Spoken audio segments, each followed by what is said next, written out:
Look at a map of the ancient Mediterranean, and you'll see a single state stretching from the rainy shores of Britain to the deserts of modern-day Iraq. At its height, Rome controlled nearly 2 million square miles, defended by the largest professional army the world had ever seen.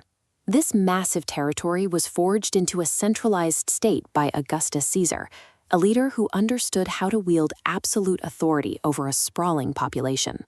His rule kicked off a 2-century stretch of internal peace and economic stability, known as the Pax Romana. Trade flowed freely, borders expanded across 3 continents, and citizens within the empire lived largely free from the threat of war. But a system this colossal carried a built-in vulnerability.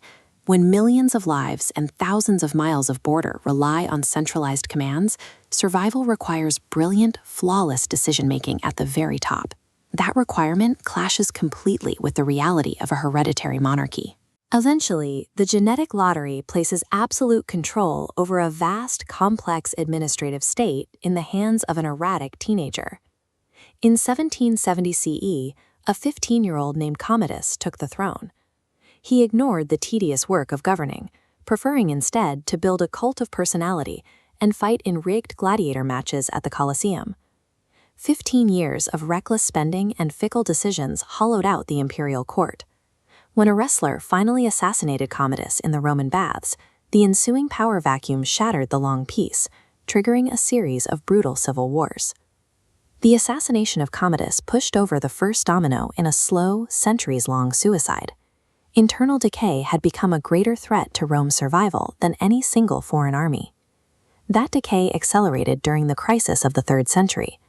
The empire turned its weapons inward, as rival generals constantly fought each other for control of the state.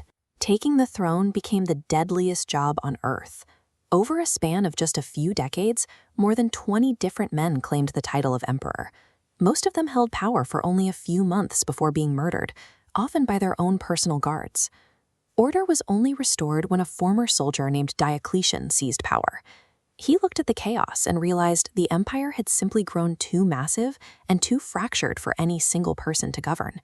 His solution was to split the Roman world in 2, creating an eastern and western half. It was a temporary fix. As wealth concentrated in the east, the poorer western half was left isolated against border threats. Surviving alone in the west required an enormous amount of capital. Maintaining thousands of miles of fortified borders drained the treasury faster than it could be replenished. To pay the bills, the government continuously reduced the silver content in their coins, essentially printing more money. This triggered massive hyperinflation, wiping out savings and forcing the state to levy crushing taxes on an already struggling peasant class. Without funds, the state couldn't recruit and maintain its legendary citizen army. Instead, they increasingly relied on foederati, foreign mercenaries hired from the very dramatic tribes Rome used to fight. This created a deadly paradox. Rome was now arming and paying outsider forces to protect its borders from other outsiders. The military's loyalty shifted away from the state, binding itself only to the generals who offered the most gold. Meanwhile, an entirely new threat emerged from the east.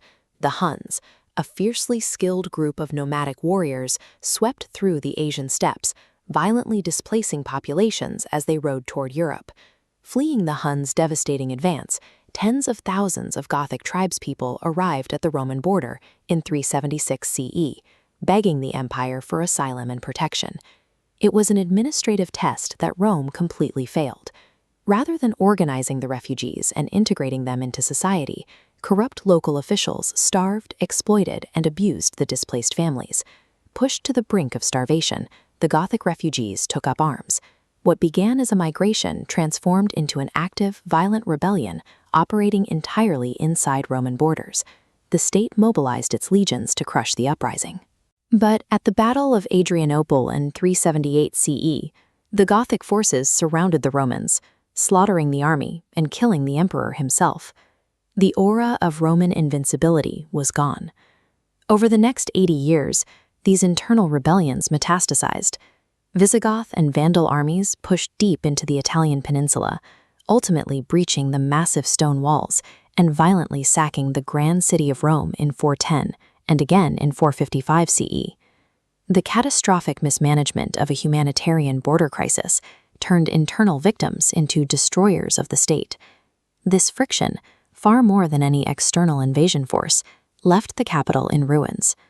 After centuries of loud, bloody conquests, the actual end of the Western Roman Empire arrived without a massive battle. In 476 CE, the climax was strikingly quiet. The last Western emperor was a 16-year-old boy named Romulus Augustus. He held a grand title, but he possessed no actual authority, commanding an army composed almost entirely of foreign mercenaries. When one of his own Germanic generals, Odoacer, decided to take Italy for himself, there was no dramatic final stand. Odoacer simply marched into the palace, deposed the boy, sent him into retirement with a pension, and claimed the territory. The Western Empire collapsed under its own immense weight. Decades of neglect had hollowed out the political institutions, economy, and military defenses, leaving nothing left to resist a takeover. Yet half of the Roman world lived on. The Eastern Empire, centralized by Constantine the Great over a century earlier, had the wealth and the administrative structure to adapt. Operating from a new capital, Constantinople, this eastern half shielded itself behind thick, multi-layered defensive walls, repelling sieges for another 1,000 years. Known today as the Byzantine Empire, it preserved classical knowledge and pushed the boundaries of engineering, creating architectural marvels like the Hagia Sophia. Meanwhile, the fallen Western territories fractured into dozens of scattered, independent kingdoms. Over the centuries, these local power centers evolved into the modern nations of Europe. The death of the West stands as historical proof that scale provides no immunity from collapse when leadership rots and an economy decays. But even though the state died, Rome's ghost continues to shape our laws, our cities, and our modern world.